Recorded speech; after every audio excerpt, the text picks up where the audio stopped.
It was Nikola Tesla who captured the power of Niagara Falls with his alternating current system and made it possible to transmit electricity to all of America and the world. It was Tesla who patented the technology for wireless communications that is used in all radio and television broadcasting. His incredible legacy can be seen in everything from remote control to neon and fluorescent lighting, X-rays, guided missiles, and even the Strategic Defense Initiative. Yet somehow history has overlooked this remarkable man. Tesla was indeed a genius of the first magnitude. He was a technological visionary. He could envision great things and make them work. He was a foreigner, an immigrant who arrived in America with only his dreams. A proud and sometimes arrogant man, he worked and locked horns with some of the most powerful people of his day. Thomas Edison, who resented his ideas. Guglielmo Marconi, who capitalized on his inventions. George Westinghouse, who created the Westinghouse Electric Company with Tesla's patents. And the great financier, J. Pierpont Morgan, who supported and then abandoned him. At the height of his career, Tesla was one of the most famous men in the world. His inventions helped America grow into a powerful industrial nation. His ideas created billion-dollar corporations. But Tesla was not a practical man. Always driven toward the next great breakthrough, he failed to protect his commercial interests. In the end, others made fortunes with his inventions, and he wound up penniless and rejected. Money does not mean to me what it does to other men. All my money has been invested in inventions to make man's life a little easier. He was a visionary genius. There aren't many of them. And he was willing to give his life to his visions. We have to evolve means for obtaining energy from stores which are forever inexhaustible. What I intend to show you now, step by step, is how I finally reached my dream.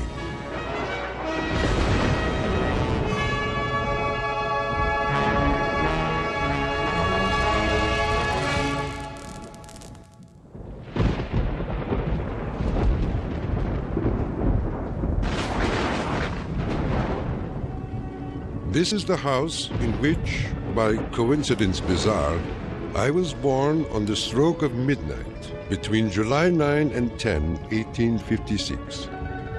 A fierce electrical storm raged that night. Nikola Tesla was born of Serbian parents on the eastern edge of the Austro-Hungarian Empire, in what is today Croatia. His father, Milutin, was an Orthodox priest who expected his son to follow him in the clergy. There were only two choices for children in those days, one being to go in the army and the other being to become a priest. Tesla was not attracted by either of them, which was very distressing to his father. My father was a very erudite man. The training he gave me comprised of guessing one another's thoughts and repeating long passages of verse. My mother descended from one of the oldest Serbian families in the country. She invented and constructed all kinds of tools and devices and wove the finest designs from thread. Her fingers were nimble enough to tie 3 knots in an eyelash. Early on, Tesla began to demonstrate an extraordinary imagination. In my boyhood, I suffered from a peculiar affliction due to the appearance of images, often accompanied by strong flashes of light. I was quite unable to distinguish whether what I saw was tangible or not. To give an example, I was fascinated by a description of Niagara, and I pictured in my imagination a big wheel run by the falls. I told my uncle that one day I would go to America and carry out this scheme. Then, at the age of 17, while preparing for the seminary, Tesla contracted cholera, and the brush with death changed his life forever. In one of the spells which was thought to be my last, my father rushed into the room. "Perhaps," I said, "I may get well if you will let me study engineering." "You will go to the best technical institution in the world," he solemnly said. I came to life like another Lazarus, to the utter amazement of everyone. In 1877, at the age of 21, I traveled to Graz, Austria to begin my college education. Here, I quickly became obsessed with the science of electricity. I wanted to know more of this wonderful force. Every spark produced 1,000 echoes in my brain. In 1831, in England, Michael Faraday had discovered the principle of electromagnetic induction, which made it possible to generate electricity. Faraday discovered that if you have an electric circuit in a changing magnetic field, it would induce an electric current to run in the wire. So this was the invention of the method of creating oscillating or AC electric currents. And it was that invention that Tesla later harnessed into the electrical system that drives our civilization. Early electric motors operated on direct current electricity, but required a system of sparking connections to induce a rotary effect in the machine. I remarked to my professor that the design of generators and motors could be greatly improved by using currents that alternated. He embarrassed me greatly in front of my classmates, saying, "Mr. Tesla will never accomplish this. It is a perpetual motion scheme." Meanwhile, in America, Thomas Alva Edison had begun to experiment with vacuum tubes, producing the first commercial incandescent light bulb in 1878. Edison and Tesla would soon cross paths in a gargantuan technological struggle between direct and alternating current electricity. In 1880, Tesla moved to Budapest, where he found employment with the Central Telegraph Office. Here, his idea for an AC motor began to haunt him.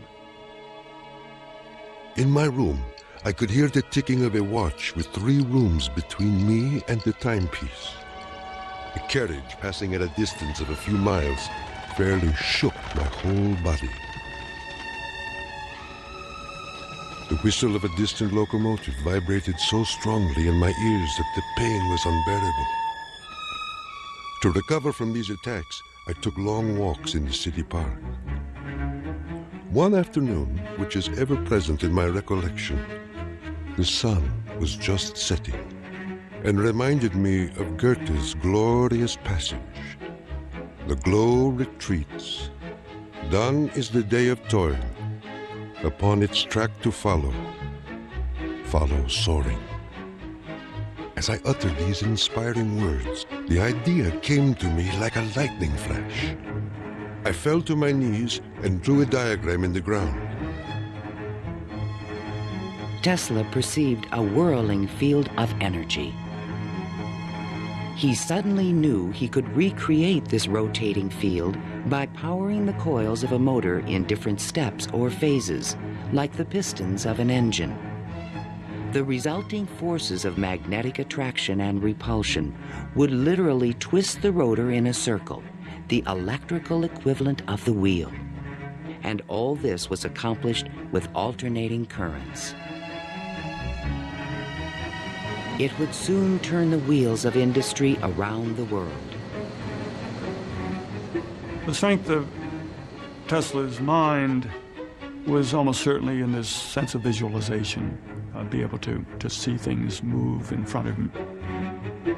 You see, it was not a perpetual motion scheme.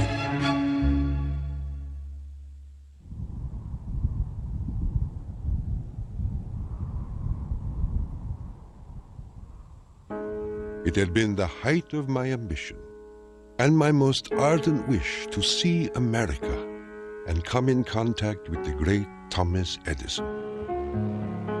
Accordingly, I undertook the voyage, and after losing my money and tickets and passing through a series of mishaps, including a mutiny in which I almost lost my life, I landed on these blessed shores with 4 cents in my pocket.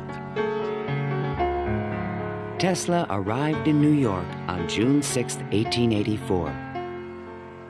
A 28-year-old immigrant, he was filled with dreams of success in this strange new land. In his pocket, he carried a letter of recommendation from Charles Batchelor, one of Edison's associates in Europe. My dear Edison, I know 2 great men, and you are one of them. The other is this young man. Tesla came to America because he had tried to get his alternating current motor produced in Germany, and I believe in France as well, without any success. And he realized that there was probably only one person in the world who could help him with it, and that was Thomas Edison. New York had had electricity since the late 1870s. Edison installed his first DC power station on Pearl Street, near the financial district, in 1882. He did this with help from the great Wall Street financier, J. Pierpont Morgan. But the system was far from perfect. Electricity was a very new thing. Most people didn't understand what it was all about. They were very afraid of it. There were fires breaking out. The horses on the streets would get shocks through their shoes and run away. So it was a very exciting time for Edison. I was thrilled to the marrow meeting Edison. This great man had revolutionized the world with his incandescent lamp. And I was burning to show him my motor that ran on alternating currents. Edison had built his business on the direct current system, and any talk of alternating currents was an aggravation to him. The problem with direct current is that you can't change the voltage. What you generate, that's what you get. And if you generated the power at too high a voltage, you would blow out lamps at the other end. If you generated the proper power for the lamps and you want to go any great distance, then you need copper wire that's as thick as your arm. And the Edison people said, well, that's all right. We'll just have a power station every mile or so. DC was sufficient to power lights and run motors, but it could not be transmitted efficiently over long distances. By raising and lowering the voltage, AC could solve the problem of distance, but a working AC motor did not exist. In spite of their differences, Edison hired Tesla to improve the performance of his DC generators. Tesla said he was promised $50,000 if he was successful. The offer seemed too good to be true. I entered the Edison Machine Works, where I undertook the design of DC dynamos and motors. My regular hours were from 10:30 a.m. till 5 a.m. the next day.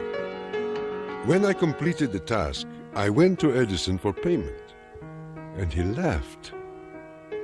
Edison was very amused by this. Said, "You just don't understand our American sense of humor, Mr. Tesla." So Tesla had had enough by that time, and he picked up his hat and walked out. Tesla paid dearly for his pride. I lived through a year of bitter tears and hard labor, digging ditches for Edison's underground cables. But he was still determined to develop his AC motor. With help from a group of investors, he opened a laboratory on Liberty Street, only a few blocks from Edison's offices. There, he began to assemble a prototype of the motor he had envisioned 7 years earlier. Along with it, he developed all the components of the system of AC power generation and transmission still used today. In May of 1888, Tesla was ready to unveil his motor to the world. The subject which I now have the pleasure of bringing to your notice is a novel motor which I am confident will at once establish the superior adaptability of alternating currents.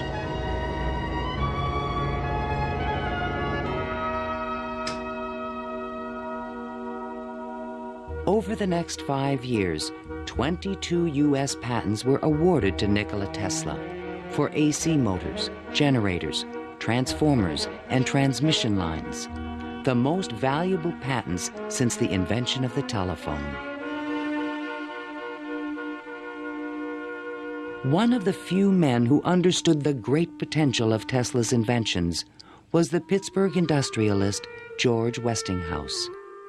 He visited Tesla's laboratory, and on the spot, he offered to purchase all the patents dealing with the alternating current system for $1 million.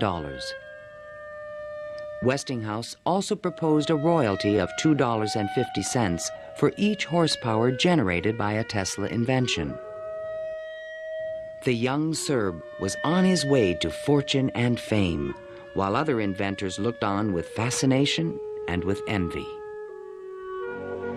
In all my troubles, I did not neglect to become a real American citizen, making me a proud and happy man.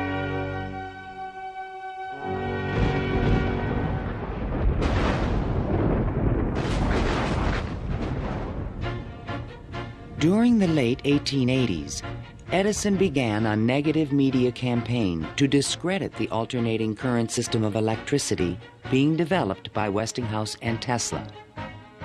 It became known as the War of the Currents. My personal desire would be to prohibit entirely the use of alternating currents. They are as unnecessary as they are dangerous. Edison employees demonstrated the dangers of alternating current by electrocuting animals in public demonstrations. Just as certain as death, Westinghouse will kill a customer within 6 months after he puts in a system of any size. None of his plans worry me in the least. An Edison associate suggested using alternating current as a means of executing criminals. A test took place at New York's Auburn State Prison in 1890. Several gruesome attempts were required to kill the victim. Disgusted witnesses claimed his spinal cord burst into flame. The infliction of the death penalty is not only barbarous and inhuman, but unnecessary as a factor in the scheme of modern civilization. The War of the Currents came to a dramatic head in 1893. The Columbian Exposition in Chicago was to be the first World's Fair lighted by electricity. The Edison Company, the Thomson-Houston Company, they all got together and formed General Electric Company, 1892. And one of the first things they did, of course, was put in a bid for the job at the fair. Their bid was roughly $1 million. The Westinghouse bid was about $500,000, and naturally, Westinghouse got the job. In retaliation, GE refused to sell Westinghouse any of their Edison light bulbs. And they got some judge to say that Westinghouse couldn't use any one-piece lamps of any description at the fair. Westinghouse frantically devised a two-piece stopper lamp by fair time and saved the day. Now Tesla had a chance to make history in Chicago. His large AC generators would supply all of the fair's electricity and prove that his system would work on a large scale. On May 1st, 1893, 100,000 eager spectators filed into the fairgrounds, awed by the gleaming neoclassical architecture. Night fell. President Grover Cleveland pressed a button, and the fairgrounds exploded with brilliant tube lighting and multicolored searchlights. The most incredible display of lighting the world had ever seen.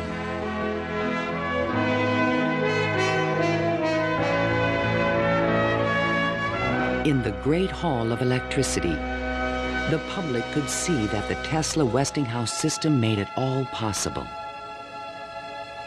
To overcome the impression that AC was dangerous, Tesla put on remarkable demonstrations. He created a device called the Egg of Columbus to show the rotating magnetic field created by his AC motor. In his room, he had cork-soled shoes on and a tuxedo and white tie, and a top hat, and he would put his hand on a terminal which would flash electricity through his body, creating a great shower as his whole body was encompassed in flame. And people were quite impressed by this, to say the least. The Chicago Exposition left an indelible impression on the American imagination. This was the gleaming new city of the future, and it was powered by the inventions of Nikola Tesla.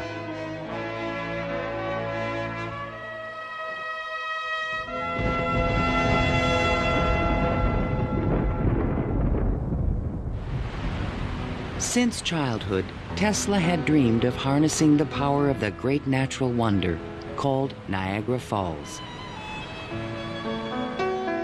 The famous British physicist Lord Kelvin was now head of an international commission to find a way to use the fall's power. He had sent a cable to all the other members of his commission, and it said, "Trust you avoid the gigantic mistake of alternating current." But all this dramatically changed when Lord Kelvin attended the Chicago Exposition and saw the AC system in operation. A contract was immediately awarded to Westinghouse Electric to power the mighty cataract with AC. The technical challenge was daunting. The Niagara plan called for 3 5,000 horsepower alternators, the largest generators ever made. Tesla and Westinghouse engineers had heated disagreements about the operating frequency. Even when the system was finally installed, Tesla was the only person who was certain it would operate. The technical details have been completely worked out. All that now remains is for the switch to be thrown. In 1896, the system went online and the electrical age began. The waters of the upper Niagara turned enormous water turbines connected by shafts to the massive 5,000 horsepower generators. The current from the generators was stepped up with transformers to 22,000 volts and sent out over long-distance lines, then stepped back down to light municipalities and power motors of Tesla's design. The Niagara Falls Gazette proclaimed, "This morning, the streetcars of the city are moving by falls power. Hereafter, the falls must work to earn their living." Imagine my surprise when 30 years later I saw my boyhood plan carried out at Niagara and wondered at the unfathomable mystery of the mind.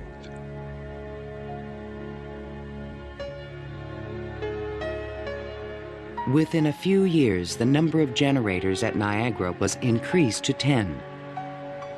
By the turn of the century, the power lines stretched 360 miles to New York City. The War of the Currents was over, and Tesla was the winner. By the time Tesla effectively arrives on the scene with his motor, Edison is out of the business. He's basically written out of his own company. This was something Edison would not soon forget. In spite of the success of AC, Westinghouse had overextended his company's resources, leading to severe financial difficulties. In order to save the company, Tesla said that he tore up his royalty contract for $2.50 per horsepower generated. Today, this agreement would be worth trillions. Had the inventor been tricked again? This is something that we've never found any record of in the Westinghouse annals. We do have something which is a memorandum of agreement about that, but it was never signed. But Tesla was ready to move on. I had already perceived enough to get the idea that energy could be transmitted and received without connecting wires in between. He was convinced his next invention would make him a millionaire once more.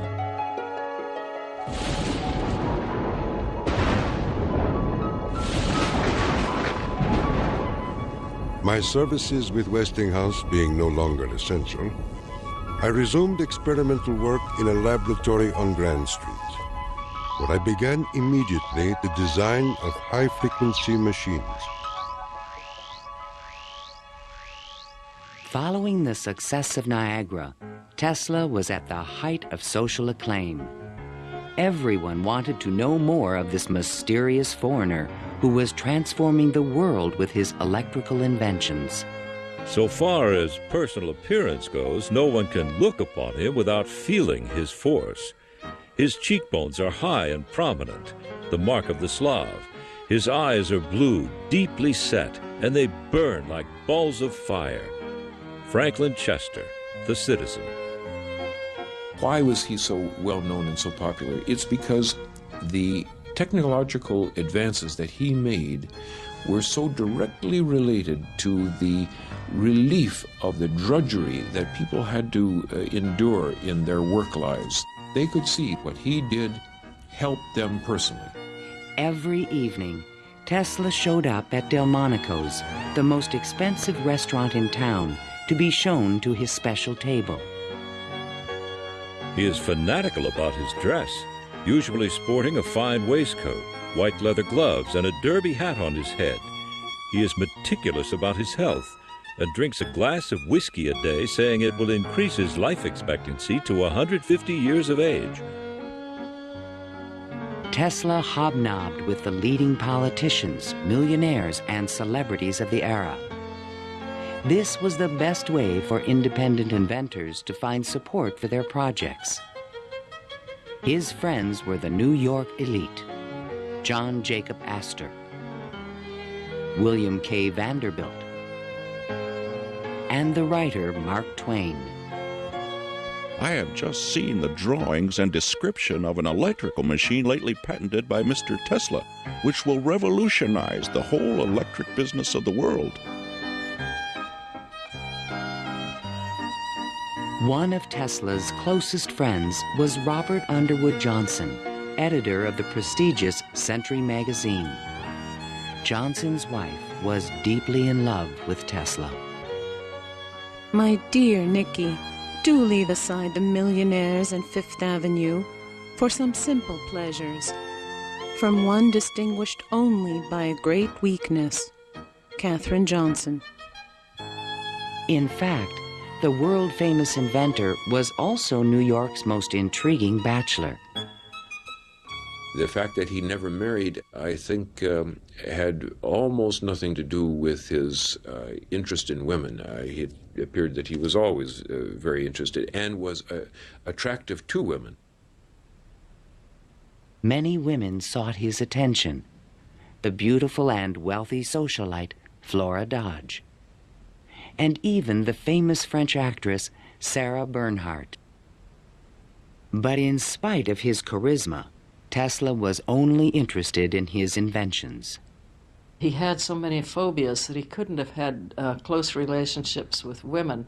He didn't like most of the jewelry that they wore or the perfume, and he couldn't bear to touch hair. And and in fact, he didn't like to shake hands. And so these are all things that do tend to discourage intimate relationships. The inventor even claimed that he destroyed his sexuality at the age of 40. A certain French actress kept coming to me and made it impossible for me to concentrate. It's a pity, too, for sometimes I feel so lonely.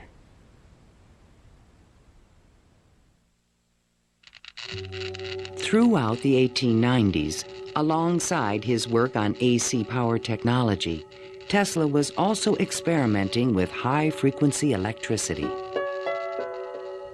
In 1873, James Clerk Maxwell in England had proven mathematically that light was electromagnetic radiation. Light was electricity, vibrating at an extremely high frequency. To explore this unknown world, Tesla invented a unique device, still known today as a Tesla coil.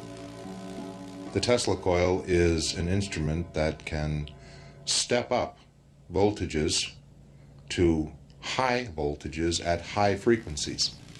That essentially transmits a radio signal.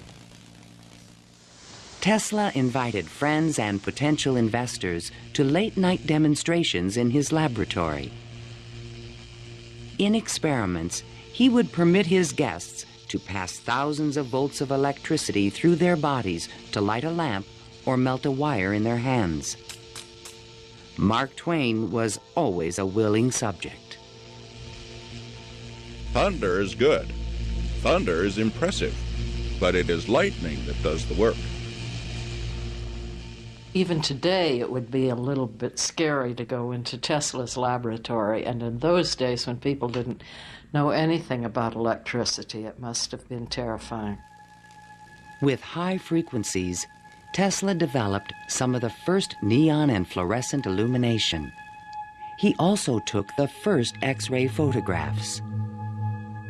But these discoveries quickly paled one day in 1890 when a vacuum tube illuminated in his hand without any wire connection. To me, it was the first evidence that I was transmitting energy through the air. This was the beginning of Tesla's lifelong obsession, the wireless transmission of energy.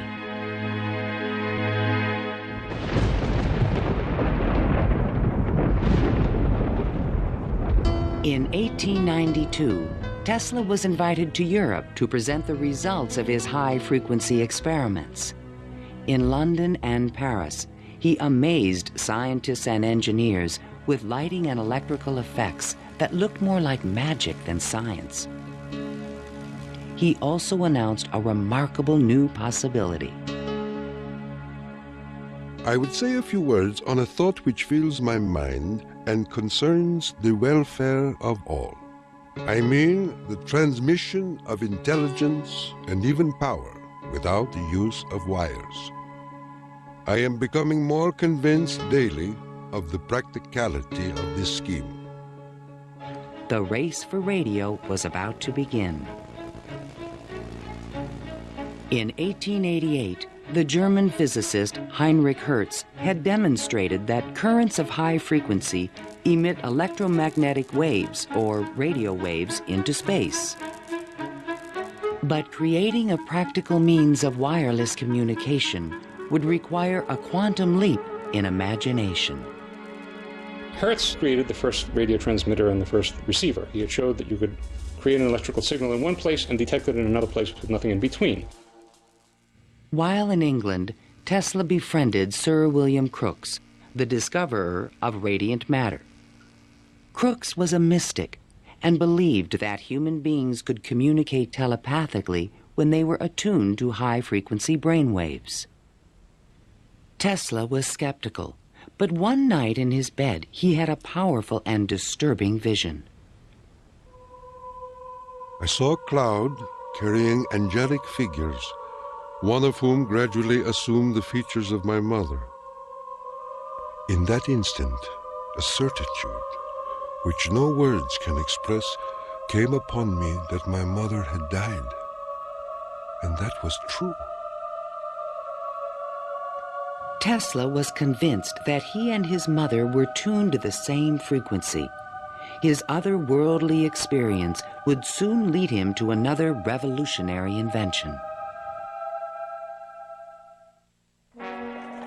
On his return to New York in 1893, Tesla banished himself from social life and disappeared into his new laboratory on South Fifth Avenue.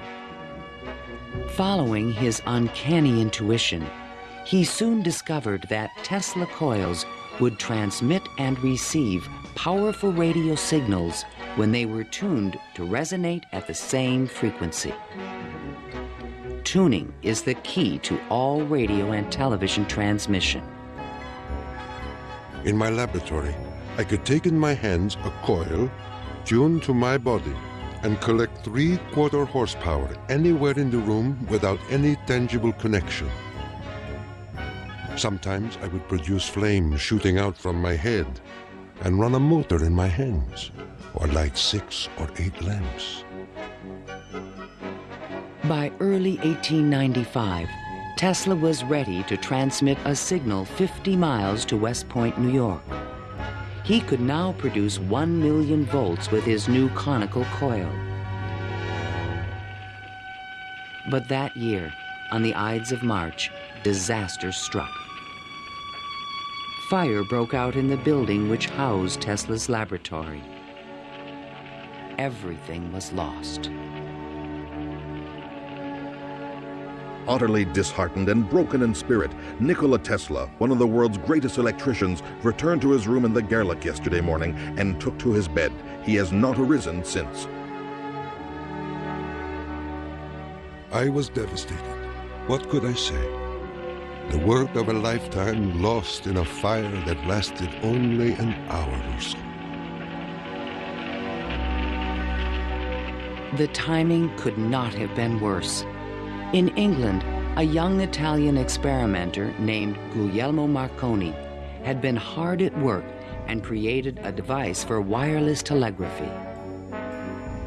Concerned that Marconi would exploit his ideas, Tesla opened a new laboratory and rushed to complete his own system for wireless communication. This patent, filed by Tesla in September 1897, is the fundamental technology for radio. But it would be 50 years before Tesla got credit for his invention. Various people in various different countries had the idea of exploiting this as a means of communication. But I think Tesla was the one with the real vision, in which you would broadcast signals on a definite carrier frequency, and then you would have a series of antennas that were sensitive to one frequency only, tuned to a certain frequency, and would take just one of these signals and make an intelligible transmission. Once again, his vision describes the world that we live in.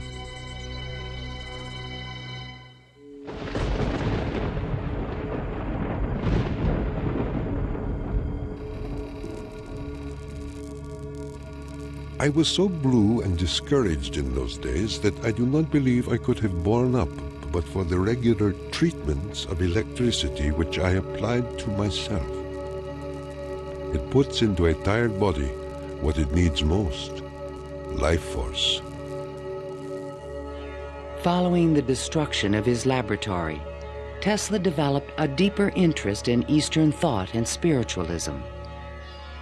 Mr. Tesla was charmed to hear about the Vedantic prana and Akash and the Kalpis, which he claims are the only theories modern science can entertain. Inspired by the Hindu teacher Swami Vivekananda, Tesla began to look at the universe as a symphony of vibrations and waves. We are whirling through endless space with an inconceivable speed. Everything is spinning. Everywhere there is energy. There must be some way of availing ourselves of this energy more completely. In 1898, an unusual experiment took place in Tesla's laboratory. He attached a small mechanical oscillator to an iron pillar. Precisely timed pulses from the device made the entire building tremble. Windows started crashing around the area, and he, being at the epicenter, didn't notice anything happening until some police came bursting into his laboratory.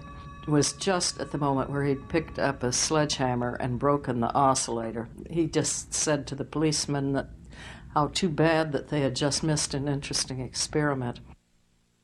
Tesla was, I would say, obsessed with frequency, the notion of resonance. The story where he takes the device and puts it on the girder in his office and, gets the frequency of the building and supposedly, it's an apocryphal story, I'm sure, but it gets right at the core that, hey, if I've got the right frequency, I can move the world. And indeed, he talks about the frequency of the Earth, and that if he can do that, he can, almost literally split the Earth in half. Meanwhile, Marconi was doing more practical things and succeeded in transmitting a signal 5 miles on the Salisbury Plain in England.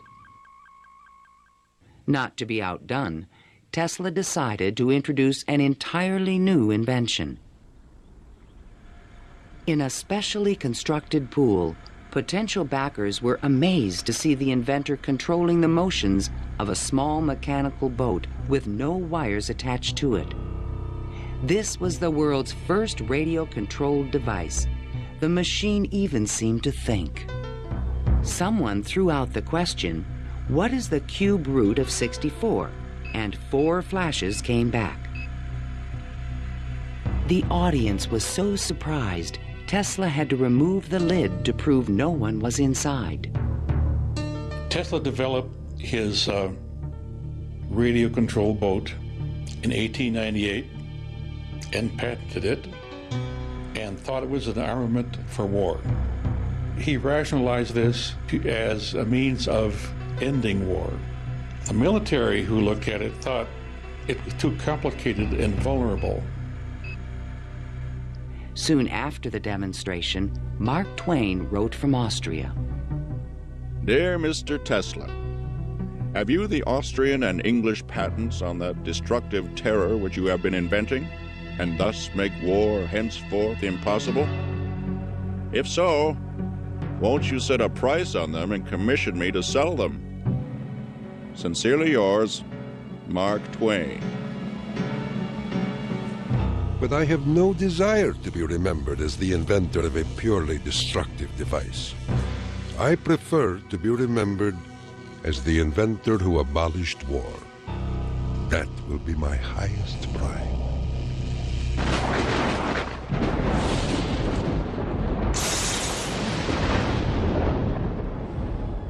In the summer of 1899, Tesla moved to Colorado Springs, Colorado, to conduct a series of secret experiments. He told curious local reporters that he intended to send a wireless message from Pikes Peak to Paris for the Paris Exposition of 1900. But his plans were even more ambitious.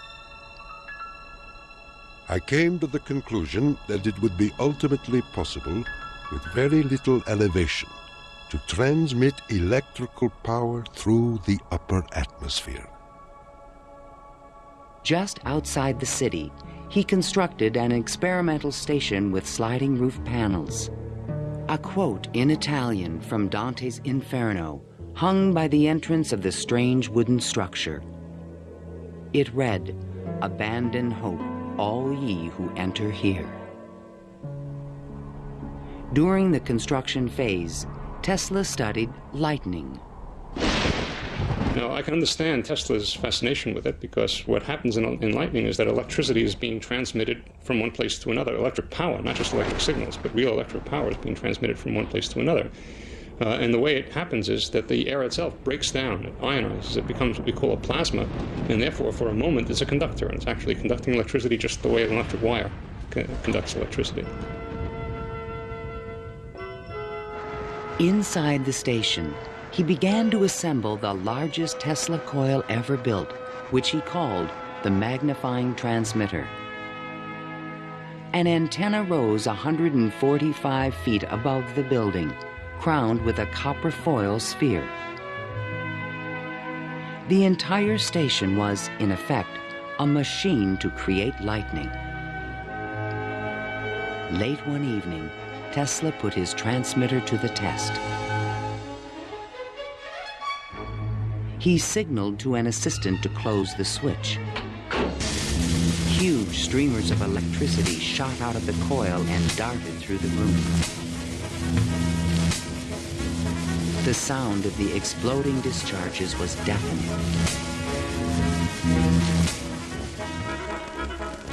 Outside, above the building, bursts of artificial lightning, more than 100 feet long, began to shoot out of the ball atop the antenna. Its thunder could be heard 20 miles away in the small mining town of Cripple Creek.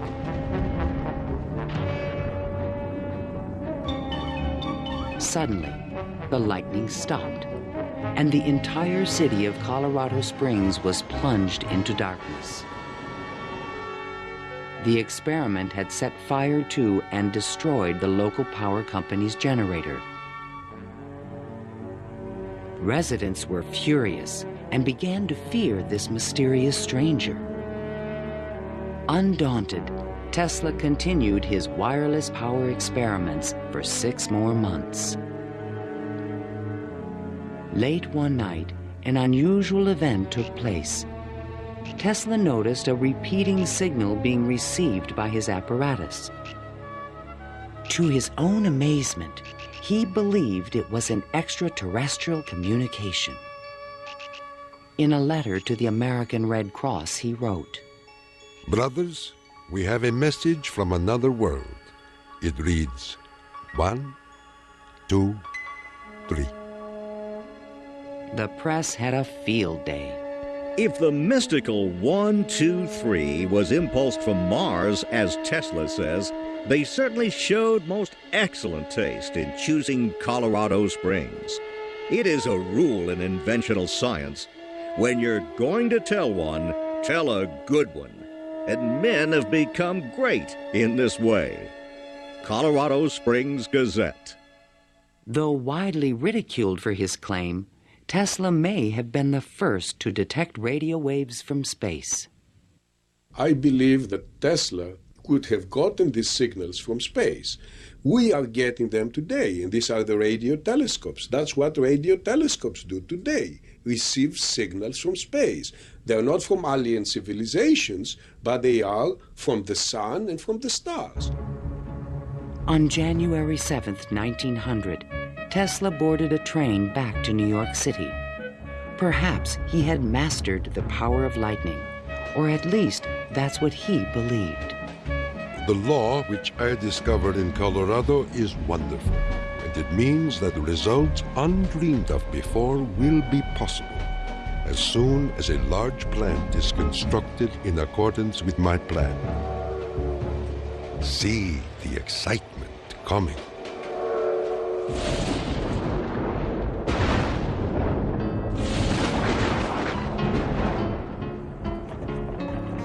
When Tesla arrived home, it was a brand new century. Electricity was fueling the tremendous growth of the city. And now, there was talk in the air about the new art of wireless communication. Marconi arrived in New York in 1900 to attract investors for his new company, Marconi America. He filed a U.S. patent for a system of wireless telegraphy, but it was rejected because it was similar to Tesla's invention. It became obvious, I think, to Marconi as well as to other experimenters of the time that the Tesla system was an efficient, powerful resonator that would produce electromagnetic waves that you could work with. Confident in the future, Tesla took up residence in the Waldorf Astoria Hotel and wrote a sensational article for Century magazine. First, let us ask, what is the spring that drives all? All this energy emanates from one single center, one single source, the sun. In this detailed futuristic vision, he described a means of tapping the sun's energy with an antenna. He suggested that it would be possible to control the weather with electrical energy. He predicted that wars would soon be eliminated by machines. And to unite all nations, he proposed a global system of wireless communications. When wireless is fully applied, the Earth will be converted into a huge brain, capable of response in every one of its parts. It tells us about a vision he had for both power and communications, that he wasn't going to think small. He was going to think globally on this. And that's all very nice if it works. The idea of a global communications network was very appealing to one of the world's most powerful men, J. Pierpont Morgan. He agreed to invest $150,000 into Tesla's worldwide radio broadcast center. But the inventor's real plan was to transmit without wires industrial levels of electrical power. Tesla chose to keep this a secret from his investor. In the summer of 1900, Tesla moved to Shoreham, Long Island, and began construction of a huge tower and plant called Wardenclyffe. This Tower of Dreams was made entirely of large wood beams and rose 187 feet above the ground. The plant next to the tower was designed by the architect Stanford White and was constructed under strict secrecy. He certainly could have sent signals across the Atlantic with no trouble with a station of that magnitude. But he was still pursuing wireless power transmission. The tower would light up at night, shooting sparks, making noises. Such experiments, they alarmed the whole area. Then, on December 8, 1901, Marconi took another step forward and transmitted his famous letter S across the Atlantic. Tesla dismissed the Italian's advances. Marconi is a good fellow. Let him continue. He is using 17 of my patents. The simple fact about Marconi is that he used Tesla's system to transmit signals and claimed that these were ideas that he had developed himself. Morgan began to doubt the wisdom of his investment. Marconi's system not only worked, it was also inexpensive. And technical problems were beginning to catch up with Tesla. He went back to Morgan again, asked for more money. Morgan says, "Where's the radio transmissions across the Atlantic? How's that coming along?" Well, it wasn't coming along. Tesla was forced to tell Morgan his real plan. What I contemplate and what I can certainly accomplish, Mr. Morgan, is not a simple transmission of messages, but rather the worldwide transmission of electrical power. A single plant of but 100 horsepower can operate hundreds of millions of instruments. But Morgan was a practical businessman and had already decided to back Marconi. I have received your letter, and in reply would say that I should not feel disposed at present to make any further advances. J. Pierpont Morgan. Word spread rapidly that the investor had pulled out of Wardenclyffe, and Tesla was financially ruined. Late one night in 1903, the residents of Shoreham were astonished to see bright light emanating from the tower and an effect in the air like the aurora borealis. But in fact, Tesla could not transmit wireless power. And his major defect was he was dreaming, but he was doing very few calculations on paper. Because on paper, he could have realized that you can transmit power, but not very much power. You can transmit power to hear the radio, or for television, or for a telephone. But once you want to start turning lights in which you really need high currents, the power gets diluted because space is very large. To his dying day, Tesla believed it could be done. It is not a dream. It is a simple feat of scientific electrical engineering, only expensive. Blind, faint-hearted, doubting world.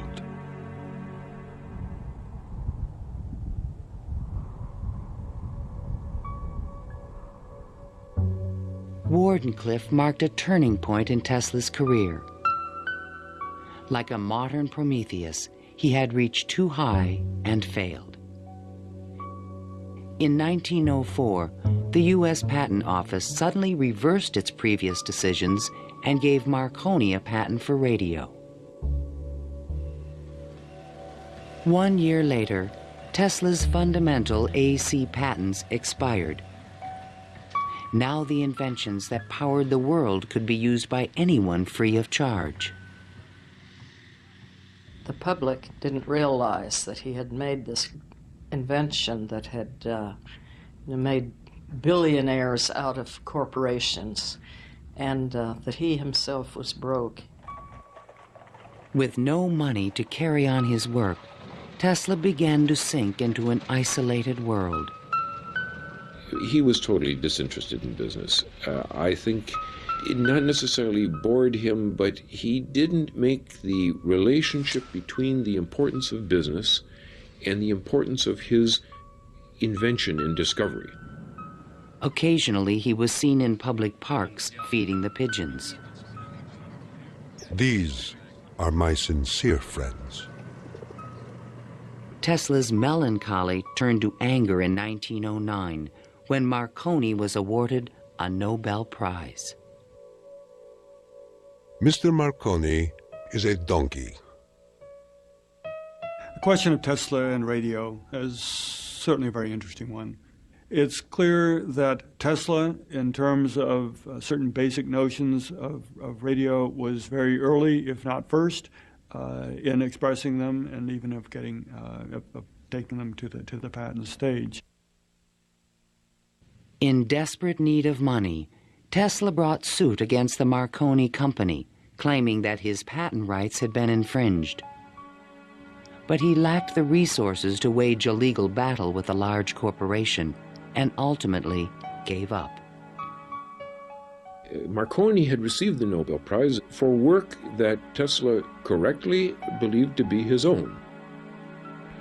I suppose everything is fair in wireless as in warfare. In 1915, the Nobel Prize entered Tesla's life once again. The Swedish government has decided to distribute the Nobel Prizes next week as follows. Physics, Thomas A. Edison and Nikola Tesla. Even Tesla was surprised by the front-page announcement in the New York Times.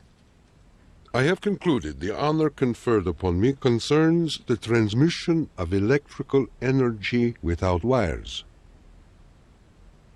But 1 week later, the award was given to William H. Bragg of Oxford, England, for his work with X-rays and crystal structure. The embarrassing situation was never really explained. A rumor spread that Tesla had refused to share the prize with Edison. The difference that the Nobel Prize could have made in Tesla's life soon became evident. Testimony given by Nikola Tesla, the electrical inventor, in a judgment for $935 back taxes was filed yesterday. Mr. Tesla said under oath that he was penniless and had been living on credit. In an attempt to give him long overdue recognition, the American Institute of Electrical Engineers decided to award Tesla their prestigious Edison Medal. But on the night of the presentation, the guest of honor was missing. and Edison was conveniently away on business. They found Tesla across the street by the New York Public Library, feeding the pigeons. Later that night, he was persuaded to accept his medal and announced that he had finally completed his invention to transmit wireless power.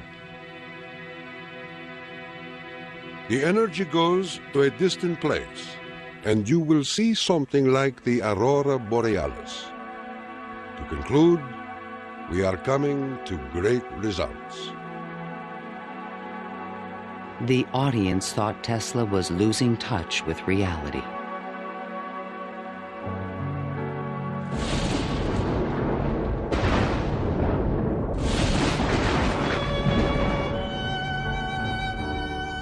I refuse to accord to some small-minded and jealous individuals the satisfaction of having thwarted my efforts. These men are nothing more to me than microbes of a nasty disease. Well, by that time, you know, Tesla had ceased to have any financial means. He was virtually dependent on being helped by hotels and people that he knew. He began to bring injured birds back to his hotel room to nurse them. He had more companionship with pigeons in that time of his life than with human beings. Working as a consulting engineer, Tesla managed to maintain a small office and laboratory in the Metropolitan Tower. To change his thoughts, he frequently attended movies in Times Square. Here he could see his futuristic ideas appearing on the screen. But his ideas were only accepted in science fiction movies and magazines. In 1924, there was a news report that while at Colorado Springs, Tesla had invented a death ray machine that shot bolts of lightning. The inventor was strangely quiet on the topic. Meanwhile, a new scientific star, Albert Einstein, had captured the world's attention with his theory of relativity. Tesla continuously attacked the validity of Einstein's work. Scientists today wander through equation after equation that have no relation to reality. If we were to release the energy of atoms, instead of a blessing, it might bring disaster to mankind. But no one took him seriously.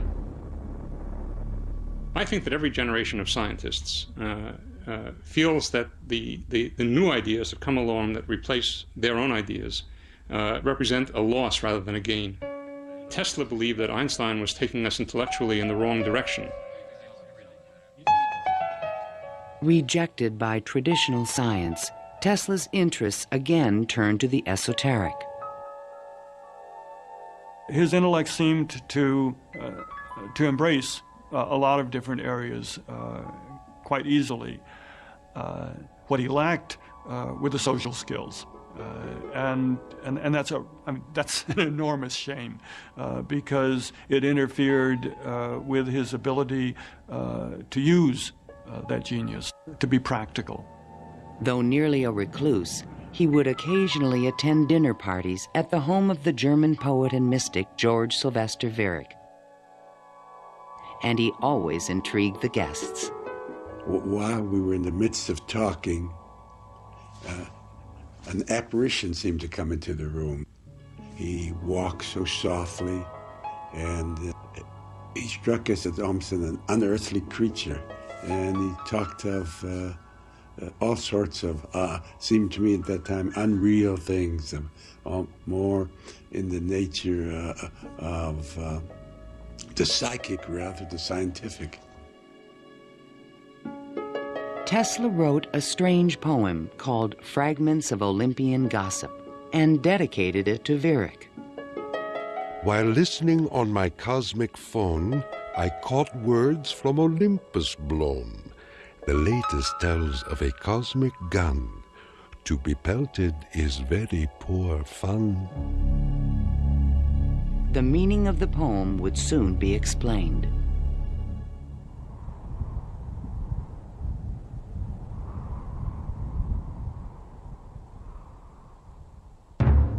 I inherited from my father an ineradicable hatred of war.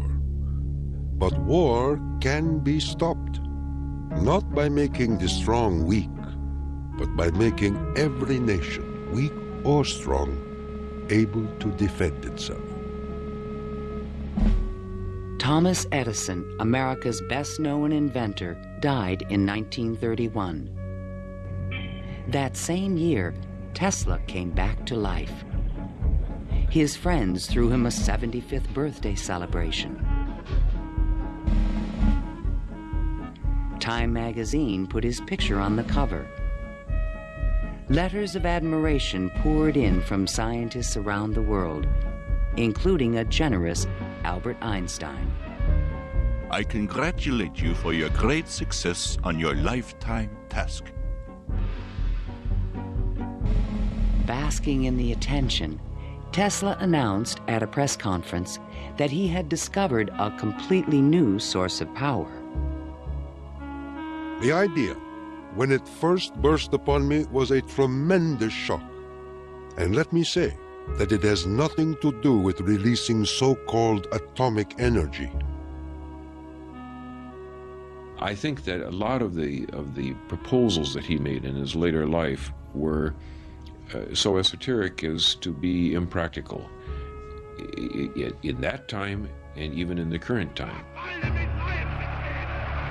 When the Nazis rose to power in Germany, Tesla decided that the time was right to reveal his new source of power, a man-made form of lightning called teleforce that could shoot an airplane from the sky. Nikola Tesla, electrical wizard and radio pioneer, announced that he was working on a machine to create a powerful electrical death beam which could wipe out armies in a flash and destroy huge fleets of ships or planes. The concept of using lightning bolts as a weapon certainly is millennia old. It goes back at least to the ancient Greeks. Think of Zeus throwing lightning bolts. The main contribution that Tesla had was to come up with a true scientific, rational, at least concept of coming up with controlling these lightning bolts and projecting them over long distances. Tesla had experimented with this idea while at Colorado Springs. Now he intended to build it on a large scale. His plan was to charge small particles of tungsten or mercury, then accelerate them with lightning force through a special gun with one end open to the atmosphere. Tesla's death beam stirred the public's imagination when it was featured in a Superman cartoon, the Electro-Euthanasia Ray. But the idea was more than science fiction. Tesla tried to sell this concept to various governments, England, the Soviet Union, and the United States, all Allied powers, and against Germany. He offered his system to England for $30 million, and they entered negotiations. When Tesla demanded payment before sending the final plans, the deal fell through. The British attempted to build their own death beam, but the project was soon abandoned. As the Nazis surrounded Yugoslavia, Tesla attempted to sell a beam weapon system to his former country. There should be needed 9 stations, 4 for Serbia, 3 for Croatia, and 2 for Slovenia, and it will protect our dearest homeland. At this point, even Tesla's countrymen thought he was just a crazy old man.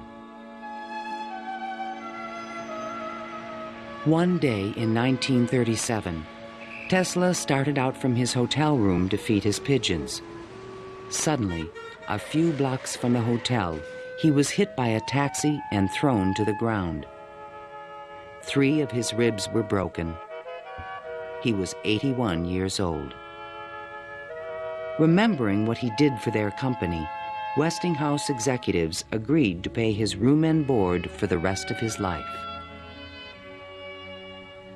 The inventor also received a small stipend from the Yugoslav government. During the Christmas season of 1942, Tesla's death was imminent. Again, he attempted to interest the United States in his beam weapon concept. At the recommendation of 2 government engineers, a meeting of high-level officials was scheduled at the White House for January 8, 1943, to consider his plans. But the meeting never took place. Nikola Tesla, inventor of the Tesla coil, the induction motor, and hundreds of other electrical devices, died last night in his suite at the Hotel New Yorker.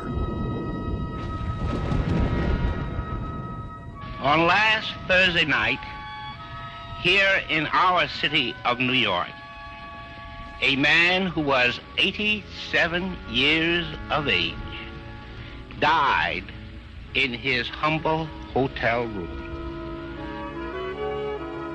On January 10, 1943, Mayor Fiorello LaGuardia of New York paid tribute to Tesla on the radio.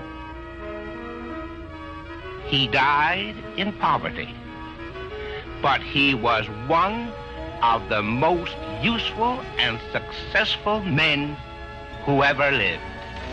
Were we to eliminate from our industrial world the result of Tesla's work, the wheels of industry would cease to turn, and our electric trains and cars would stop. Our towns would be dark, our mills and factories dead and idle. But Tesla is not dead. The important part of Tesla lives in his achievement, which is great, an integral part of our civilization, of our daily lives, of our current war effort. Ironically, only 5 months after Tesla's death, the United States Supreme Court declared elements of the Marconi patent invalid. The decision confirmed Nikola Tesla's patent priority for the fundamental technology of radio.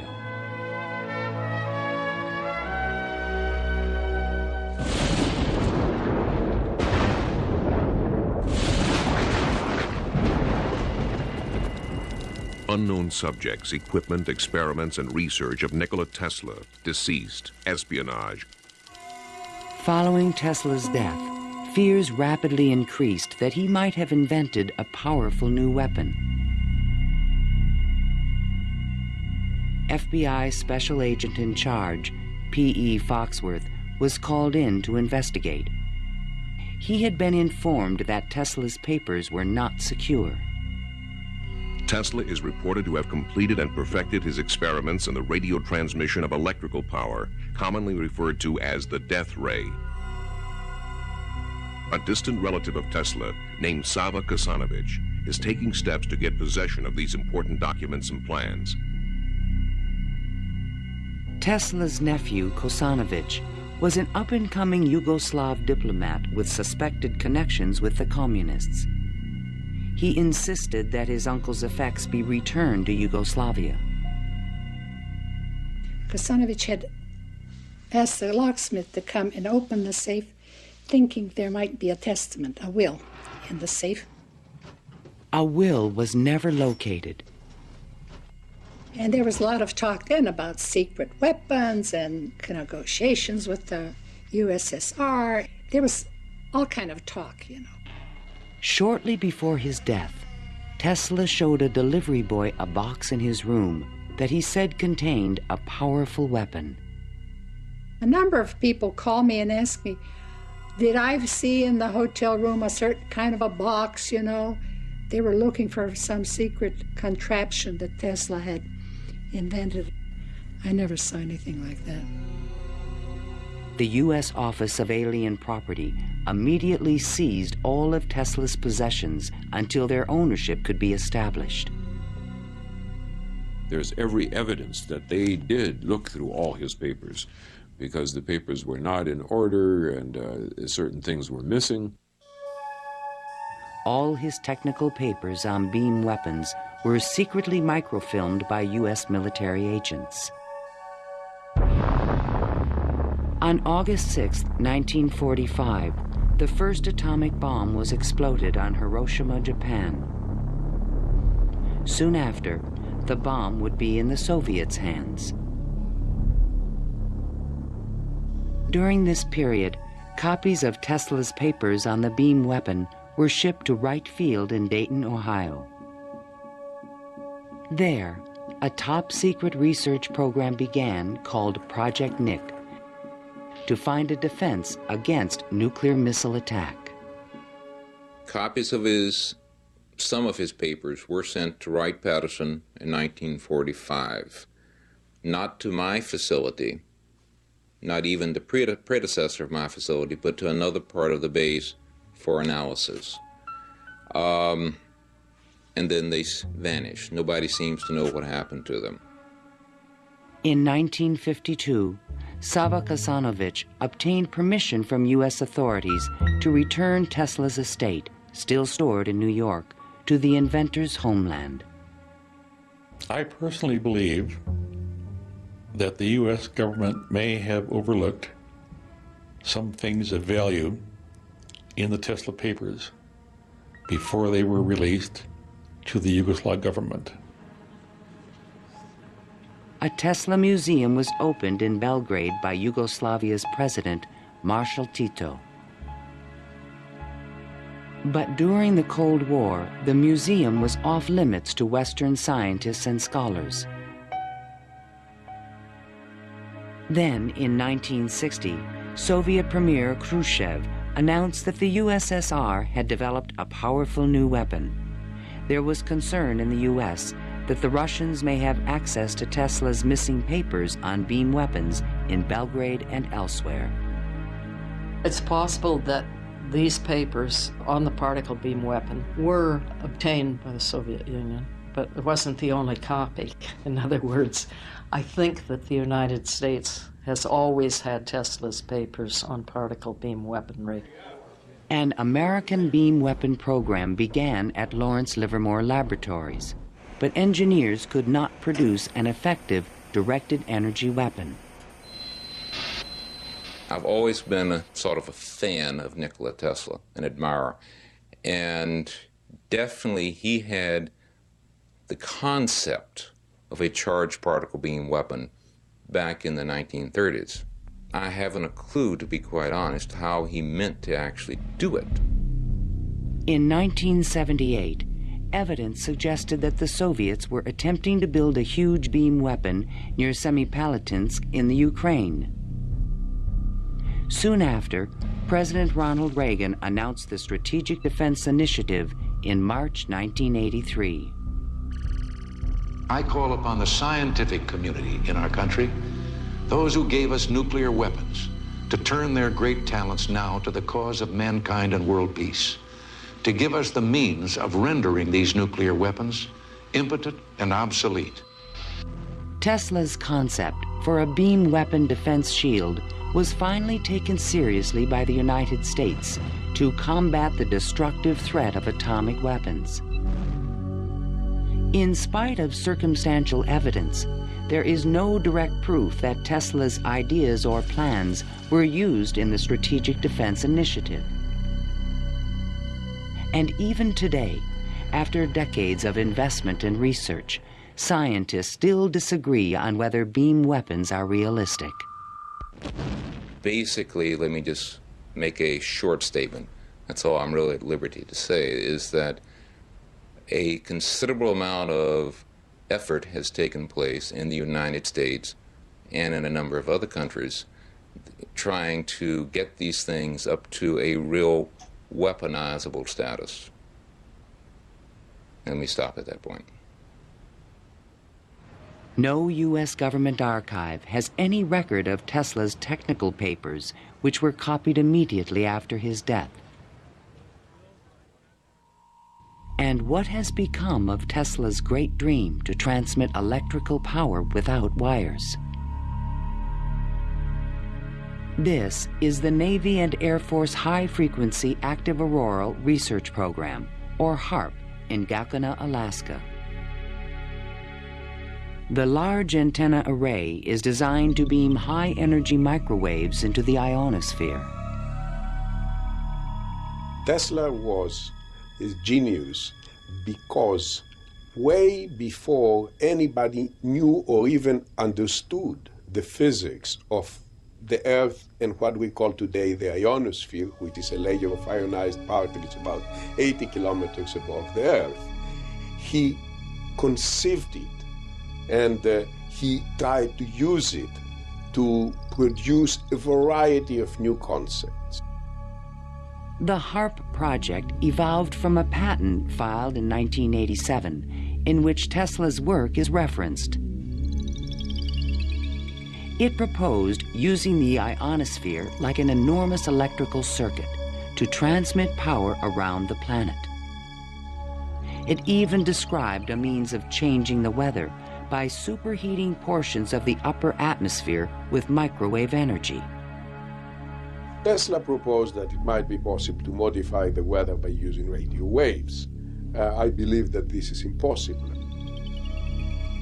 Ionospheric modification is still in its early experimental stages, but microwave technology has already made it possible to transmit wireless power with the use of satellites. We go to Alaska, and in Alaska there is natural gas. In order to send it somewhere, you have to create a pipeline. That's very expensive.